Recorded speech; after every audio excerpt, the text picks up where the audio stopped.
everyone, welcome to Taji's World of Books, and today I'm going to do another video on if you like this, then you'll like this.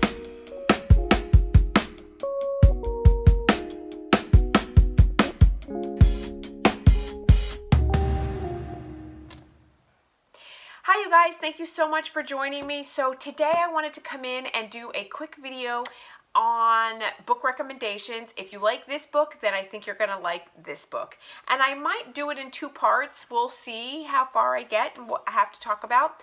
So if you've been following my videos for some time, you guys know that I love After, Hardin and Tessa's story, and it's a college romance. It's angsty, it's riddled with heartbreak and loss and love and redemption and conflict and trying to figure it out and being honest and starting a relationship out with deceit and not being true to who you are as a person, but also struggling with your own personal inner demons.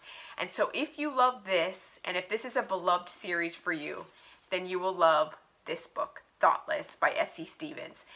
They remind me, the two couples in here remind me of one another because they are college-age romances, struggling to find themselves, struggling with inner demons, trying to come to terms with being honest with their intentions, asking for what they want. The heroine in the stories are both naive young girls who are not that worldly and exposed to the world and able to effectively deal with these rock star guys that they have come in contact with. But they are able to develop these intense, passionate relationships that are so angsty and so full of every emotion. And the authors are so good at taking you on a roller coaster ride with them. So everything that the couple goes through, you go through with them. And you find yourself rooting for them and wanting them to come out on the other side and wanting them to be honest with one another and wanting them to learn how to communicate and how to find themselves and how to mature and how to not give up, right? That you fight for what you want. And if you love someone, then you are willing to make sacrifices. And sometimes the sacrifice is to let them go so that they can grow and heal and you can grow and heal. And sometimes that sacrifice is to forego something that you really want or something that you really need in order to make sure that they get what they want. And so as you go through the series of all of these books, you're going to see the similarities and the parallelisms between them. And I just really think if you love After, you're going to love Thoughtless. If you have read the Thoughtless series and you haven't read After, get on board, because these two, for me, are like up there in terms of if you're new to the romance genre, these two will turn you on to the romance genre and help you to really see the value in these types of books, and they're just so good. Okay, so if you've been following me as of recently, you heard me talk about my fantasy romance books that I have been reading. And so if you are a fan of the Remnant Chronicles by Mary E. Pearson, then you will absolutely love Cora Carmack's The Roar series. It is a fantastical realm in which a princess who is following her duty to do what she is told to do, to honor her people, to ensure the safety of her kingdom, is going to marry and join two kingdoms, and ultimately she doesn't want to do it because of various reasons. There are two love interests. Here you have an assassin and a prince, and here you have a storm hunter and a prince, and one is good and one is not, and you don't know which is which, and are they good and are they not? Are they bad? And the characters are developing through time. It's world building, it's magic, it's fantastical, it's romantic. These are both YA, but they're more new adult. They both take you on a wild ride. The authors are really good writers, really good at building the magic system, really good at building the intrigue and the court politics and learning how to rule. They both are really good at demonstrating that you have a queen and a king, or that are the head of state, that are running things, and their daughters are supposed to be more powerful than what they are, and the daughters have to come into their own in order to rule their kingdom and to step up and to take over the helm and ensure the safety of the kingdoms. And both of these deliver in so many ways. Mary Pearson writes in a beautiful way. So does Cora Carmack. This trilogy is complete and finished. This is not. The last book will be coming out in July. If you love fantasy romance, you guys, what are you doing? Don't sleep on these. Check them out.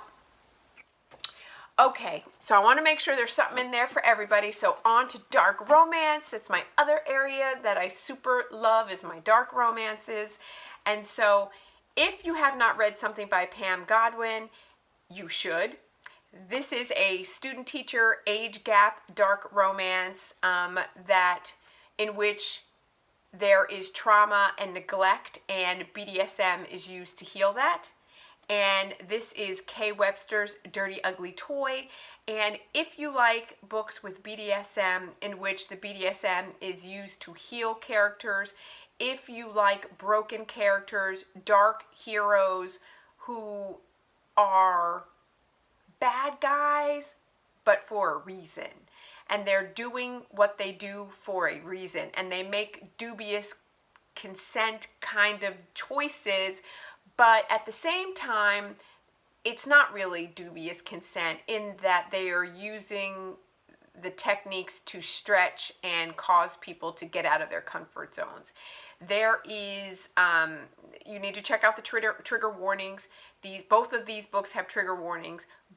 This book has non-consensual encounters that happen, that she, in her past, that you need to check out and be aware of. This also has a difficult subject matter, so check them both out, the trigger warnings, and make sure you read responsibly. But this is the first book that I read that was a dark romance, that turned me on to dark romance, and I have got to tell you, this is one of the most beautiful stories that I have ever read. It is amazing. It delivers in all the ways. You fall in love with the characters. You root for them. You want to see that they do well. You want to see that things work out for them. And your heart bleeds for them, just like in this book as well. The main hero in this story, they remind me of one another in terms of what they're trying to accomplish and what they need and what they're trying to do. But they are both beautiful stories. They both deliver in so many ways, and I think if you are a dark romance fan, then you should check out both of these. Okay, and so then the next that I want to talk about is, and I had mentioned these before, but I thought I would just go ahead and include them. This is Libba Bray's The Diviners, and this is, set in 1926, and I think that she tries to deliver the flapper sort of 20s innocence era. There's, a magical system and the Zeitgeist girls, and I think if you liked the setting of The Diviners, then you will absolutely love this lovely war. This is set between 1914 and 1918, and I think it really does deliver for you what it was like in the 1920s, the 1915s, that period of innocence and beauty. This is a mystery that they're trying to uncover. This is more women's fiction, but I do think that the two periods, if you like period pieces, I think that they reflect one another in the sense that it gives you an idea of what it was like during that time, to be involved in the community around you and what that was like, and a simpler, more simplistic time in life. And so I just think that these two books, I think that this book delivered so much more than this series. Ultimately, I didn't continue with the third book. I have it. I just haven't read it because I've heard not so good things about it, and I just have so much on my TBR that I don't want to continue. But this story, I bawled and bawled and bawled because it's such a unique telling. This story is told by the goddess Aphrodite, and you bring in her husband Hephaestus, and you have Apollo, and you have all of the Greek gods that are there while she's on trial, hearing her story, the god of Aries, of war, is there, and they are judging what is going on around her. And so the story unfolds in a very unique way. So if you like those period pieces, if you're interested in the 20s, you want to see what life was like during those times, both of these books delivers very, very well in that respect. So you guys, that is all I have for today. Thank you so much for joining me, and please like and subscribe. If you haven't, I don't know why you haven't. I hope that you do. And you know that I upload new videos every Monday, Wednesday, and Friday. So I hope that you come and check me out. I'll see you later. Bye.